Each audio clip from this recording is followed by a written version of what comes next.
Alright, welcome back. It is another episode, and I'd like to thank you again, my supporters, for viewing my content and giving any constructive feedback that can help with the quality of information that I try to give. I realized that my microphone was building up a lot of static noise because I was charging the standalone recorder while recording, and you don't do that because that's how sensitive these microphones are. They can record electricity that we can't even see or hear. So we are back to another storyboarding, storytelling scene. I left off at the scene where this actually is a personal experience of mine. Basically, it is a memory or an experience where I was growing up in my early days in school, and I had been bullied. Yes, when I was younger, I was bullied by kids twice my size, and I wasn't a very athletic individual at the time. I had asthma, and I really just kept to myself, watched anime at home, and played video games. I really didn't have a social life. So I don't know why these kids bullied me, but when I look back at it, I do reflect, and I only wish them well, and I forgive them, and I'm not regretting any experience or mad or hold any resentment towards anybody, because every experience that I've ever overcome, I've become a better person, and it is who I am today. And I actually, in fact, have to thank people who give me a really hard time.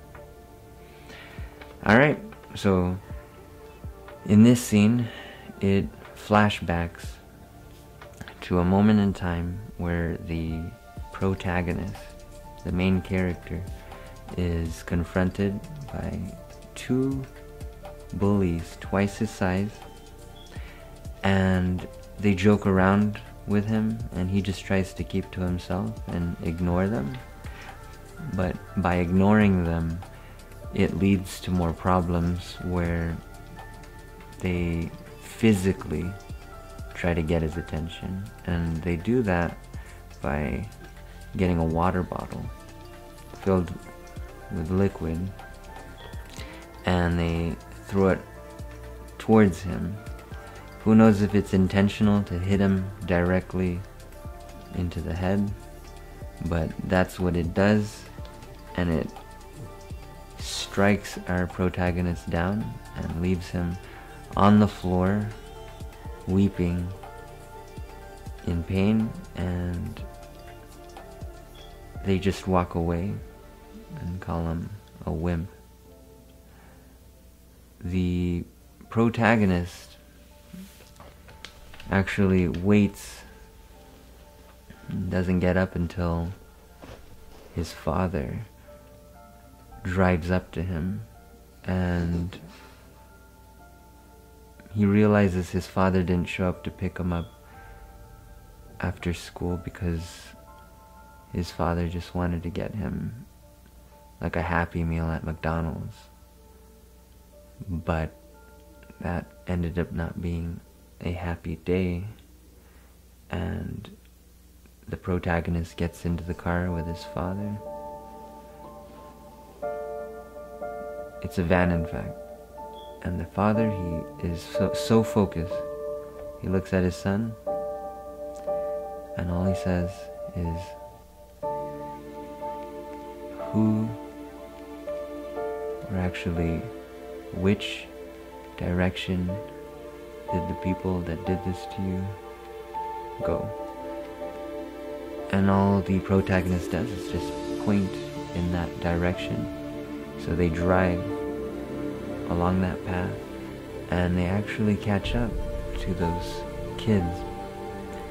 The father rolls down the windows, looks at him with such a serious tone, and he says, "Get in the car." And the two kids, in fact, get into the car. The protagonist, which I'll say it, this is a real life experience that happened to me. They were scared, and looking back at it, I didn't know what to think. I knew that I was scared for them too, because my father used to be in the military, the Navy in the Philippines, and he's killed people before. But I didn't know what was going to happen. I was just watching. But he asked them, where did they live? And if their parents were home. And the kids, they told my father where they lived, but they said that their parents weren't home. And my father had a good eye with being able to recognize if people were telling the truth or not. And he told them to their face that he really believes they're lying to his face. So when we approached to their house, lo and behold, both the mother and the father were watering the front yard. So right there, the kids were terrified. And all my father did, after he let them out of the van, he said to them, "I just wanted you to know that your kids were bullying my son, and I just want my son to be safe, go to school and learn, and not to have to fear to want to even go to school." And the parents were so surprised that their kid would be a bully, and they said that they would take care of it right away, and they don't promote this idea that people should be hurting others and terrorizing them. And ever since that day, I felt a sense of relief that you don't have to be violent. My dad, he got me movies like Jackie Chan and Bruce Lee when I was growing up, and in those films you see people kicking butt and physically harming others. But in this circumstance, it proved that words had the ability to end a conflict that could not have been remedied any other way. Let's say that I did have the skills to hurt these two people twice my size, and I probably would feel good about myself, like, at the moment. But looking at how they have numbers and they were twice my size, they probably would have felt hurt. It would have hurt their ego, and they may have even came back for vengeance. And then it's an endless cycle of people reacting and trying to hurt one another. The next day, my dad, as well as the parents of the two, because those two students were in my 5th grade class, they were quiet. They never gave me any issues. And my teacher went up to me. His name was Mr. Kenneth J. Consey. He said, "Those two kids will never bother you ever again." And I promised that. Ever since that day, it changed my life, and I remember saying that I owe all these people who worked together to just make my experience with wanting to go to school and learn a very smooth. I didn't get good grades until that day. I remember I was maybe even a D student, but when I got my eyeglasses, was able to see the board, I sat in the front, participated, raised my hand for every question that nobody wanted to attempt trying to look a fool. I had the highest grade point average, and I had much more confidence in believing that I can just be myself and figure out solutions to any exercise or problem that we face in every lesson. And I took that with me when I did end up going into my older years, participating in sports, which when I did sports like cross country, track, a lot of cardiovascular sports, I almost gave up, but it was because of the love of my friends and coaches who told me never to give up, and they would make sure that I was fine. It got rid of my asthma, and I never complain when I have to get the job done.